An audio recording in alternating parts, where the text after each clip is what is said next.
अरे रुकिए, कुछ सोचने से पहले आपको बता दे कि बहू का चक्कर वो वाला चक्कर नहीं, यहाँ तो किसी और ही चक्कर की बात हो रही है। अरे अरे रिद्धि बहू, क्या हो गया? फिर चक्कर? हाँ सासू माँ, फिर चक्कर लग रहा है, पूरी दीवारें घूम रही है। गॉड, मैं तो गई बोलकर बहू तो छपाक से गिर जाती है।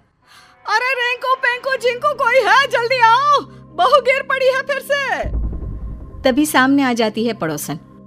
हाय रे, बधाई हो रिंकू पिंकू चिंकू की माँ, बहू पेट से है, दादी बनने वाली हो क्या? अरे चुप चुप कर, निकल। जब देखो तब हमारे घर के अंदर आंखें गड़ाई रहती है। अरे ऐसे चक्कर इसे हफ्ते में 10 बार आते हैं, तो क्या हर हफ्ते दादी बनने का जश्न मनाओ? चिरकुट चल। तभी रिद्धि का पति रिंकू आ जाता है। ओहो, फिर गिर पड़ी। एक तो इसका ना समझ में नहीं आता, गिर गिर कर इसका शरीर कितना मजबूत हो गया है, लेकिन फर्श बेचारी गिर गिर कर टूट रही है। फिर से सीमेंट का काम करवाना होगा। तभी रिद्धि को होश आ जाता है। शुक्र है होश आ गया। क्या कह रहे थे? फर्श टूट रही है और जो गिर गिर कर मेरा सर टूट रहा है उसका क्या? बढ़िया है। बहू उठकर खड़ी हो जाती है, लेकिन समस्या बहू के हर दिन चक्कर की वहीं फर्श पर ही गिरी रह जाती है। माँ जी, मैं डॉक्टर को दिखाने जा रही हूँ, मुझे अच्छा नहीं लगता। मैं घर की बड़ी बहू हूँ और आए दिन चक्कर खाकर गिर जाती हूँ। कल को दूसरी बहुएं भी आएंगी, आप तो सह लेती हैं, लेकिन कोई और क्यों सहेगी? बहू दवा लेती है और ठीक हो जाती है। घर में सब नॉर्मल हो जाता है। फिर एक रोज, बेटा तुम लोगों से एक बात कहनी थी।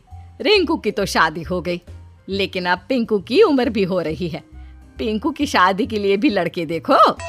हाँ माँ, मैं समझ रहा हूँ, घर पर बहू एक और खाने वाले इतने, रसोई के काम में भी दिक्कत आती होगी। बोल, कैसी बहू ढूंढे छोटे के लिए? अरे जैसी मर्जी देख लो बेटा, बस ये देख लेना कि चक्कर पक्कर ना आता हो। बहू के चक्कर से तो मैं परेशान हो गई हूँ। खैर, किसी तरह छोटे की भी शादी हो जाती है। बड़ी और मझली बहू के साथ तो सास के व्यारे न्यारे होते हैं, कोई रोटी देती तो कोई सूप, कोई चाय लाती तो कोई सर दबाती। लेकिन कहते हैं ना, सब दिन एक से नहीं होते। एक रोज नई मझली बहू, माँ जी जल्दी आइए, ये देखिए रिद्धि भाभी को क्या हो गया, वो तो गिर पड़ी हैं। हाय रे, लग रहा है इसकी चक्कर आने वाली बीमारी खत्म नहीं हुई। इतने दिनों से ठीक थी तो लगा था सब ठीक है, लेकिन नहीं, बहू को तो बीमारी ने अपनी चपेट में अब भी ले रखा है। माँ रिद्धि को चक्कर आया और वो गिर पड़ी। अब छोटी शीतल को क्या बोलूं मैं? अरे बोल दे कुछ नहीं, चूहा देख कर डर गई, मैं डॉक्टर को बुलाती हूँ। तभी छोटी बहू सास से पूछती है, सासू माँ वो रिद्धि भाभी को क्या हो गया? अचानक धम से गिर गई। अभी तो मैं सुबह का खाना बनाकर हटी हूँ, शाम की उनकी बारी थी, अब वो अचानक से बीमार हो गई। तभी छोटी बहू की माँ आती है। अरे क्या हो गया बड़ी बहू को? लगता है सास का प्रेशर है, बेचारी सह नहीं पा रही है। अरे क्या प्रेशर है? कोई प्रेशर नहीं है। वो तो बहू को बीमारी थी, हम लोगों को शादी से पहले बताया नहीं उसकी माँ ने। देखिए, आपकी बेटी को भी कोई बीमारी शिमारी हो ना तो बता दीजिए। वो क्या है ना, अब हिम्मत नहीं रही बहुओं के नखरे उठाने की। अरे उन्होंने आपको नहीं बताया तो कम से कम आप हम लोगों को तो बता देती। अब ये बताओ कि इतने सारे लोगों का काम क्या मेरी बेटी अकेले करेगी दोनों वक्त का? चल बेटी मायके। चल बेटी, अरे स्कूल में दाखिला नहीं कराया है बेटी का, शादी की है, ससुराल है, यहाँ से ऐसे लेकर नहीं जा सकते अपनी बेटी को। अरे तो क्या करूं, बेटी को रोटी बनाने की मशीन बनाकर यहीं छोड़ जाऊं? भरा पूरा परिवार, सास बुढ़िया जेठानी को चक्कर की बीमारी, ना जी ना। चल बिटिया। छोटी का पति कहता है, अरे कैसी बात कर रही है सासू माँ, अभी तो शादी हुई है हमारी, इतनी जल्दी बीवी को लेकर क्यों जा रही हैं? तो क्या करे मेरी अम्मा, मेरे साथ रसोई में कौन काम करेगा? ना जी ना, मेरे बस की नहीं है। छोटी बहू तो माँ के साथ निकल जाती है। अब रह जाती है बड़ी बहू। बड़ी बहू को जब होश आता है तो वो देखती है कि सभी उसके आसपास खड़े होते हैं। क्या हो गया? सब ठीक तो है ना? हाँ हाँ, घर खराब करके पूछ रही है सब ठीक तो है ना?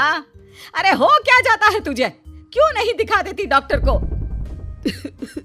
अरे भाभी, ये ऐसी बीमारी थी तो शादी नहीं करनी चाहिए थी ना आपको भाई से। आपकी हालत देखकर मेरी बीवी भी चली गई। चली गई? हालत मेरी खराब थी तो वो क्यों चली गई? अरे मैं ही चली जाती हूँ मायके। हाँ हाँ, तू जा जा, तू यही सही रहेगा। भाभी, आप आए दिन बेड पर रहेंगी, फिर वो कैसे घर का सारा काम अकेली करेगी? इसीलिए उसकी माँ उसे ले गई। ओह, ये बात है। मेरी बीमारी के कारण आप लोग परेशान हो ना। वैसे मैं अभी का खाना तो जल्द से बना देती हूँ, सुबह चली जाऊंगी मायके। चक्कर खाकर गिरी बहू अब खड़ी हो जाती है, घर का सारा काम करके खाना बनाती है, सबको गर्मा गर्म खाना खिलाती है और फिर बहू बस कर, अभी अभी बिस्तर से उठी है, फिर गिरने का इरादा है क्या? हाँ रिद्धि, रहने दो, इतना काम मत करो। अरे नहीं नहीं, मैं नहीं तो कौन करेगा।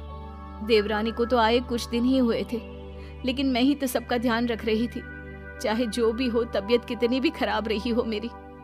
लेकिन आज एक बात तो समझ गई कि ये बोलकर बहू चुप हो जाती है।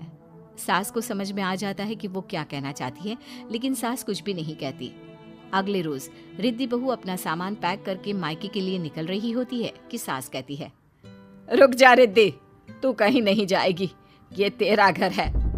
पर माँ, ये ऐसे ही बीमार पड़ी रहेंगी तो कौन इनकी सेवा करेगा? मेरी बीवी घर देखेगी या फिर भाभी को?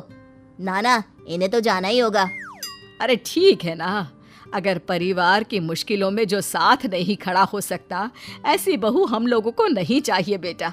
तू एक काम कर, अपनी बीवी के साथ कहीं और शिफ्ट हो जा।